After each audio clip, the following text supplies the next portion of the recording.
Panibagong araw, panibagong vlog na naman tayo guys. Yan guys, punta pala ako ng bukid ngayon guys. Yan pala guys yung gamit ginawa nating DIY na pang tanggal ng damo guys. At ayan na nga guys, nakarating na ako dito guys sa ating bukirin guys. At bago ako pumunta dun guys, pumunta muna pala ako dyan sa aking alagang kalabaw guys. Yan guys, kunting papogi-pogi naman dyan guys. Tignan nyo naman yung paligid natin guys dito. Dito tayo sa may tubig guys kasi yung kalabaw ay kailangan ng nasa tubig lang guys. Pero yung baka natin nandun pa guys sa San Pablo. At ayan na guys, yan pala guys yung dala ko pang ano sa cellphone ko pag umulan. Yan guys. Dinala ko yun guys, yung bag ko tsaka yung pang protection sa ating cellphone guys, para pag umulan guys doon natin nilagay. Ayan na nga guys, nagsimula na tayo dyan guys.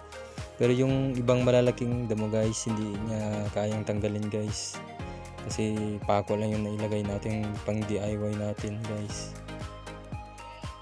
And guys, konting ano lang yan guys, kasi marami ng damo guys na tumubo dyan, yung maliliit pa, kaya ganyan lang muna yung ginawa ko. Di mo na kailangang sprayan muna guys kasi maliliit pa yung mais natin.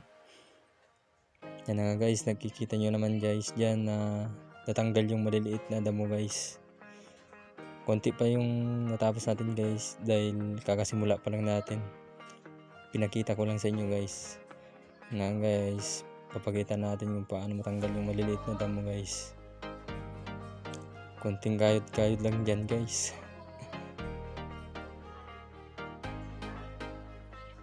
Yan guys.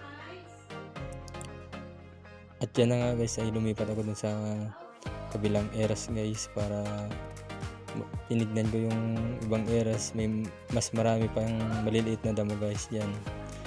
Hindi kasi guys namamatay yan sa spray guys. Yan na nga guys, yung tinitignan ko dito guys yung langit guys, kasi tignan nyo naman guys, nabubulol na ako guys ha. Tignan nyo naman, mukhang uulan na guys. Kaya yan lang muna ang ating tinapos guys. Kaya pauwi na muna ako dyan guys kasi maambon na dyan guys. At yun na nga guys, dinala ko yung bike natin guys dyan. Ayan, para dali tayo makauwi dyan guys.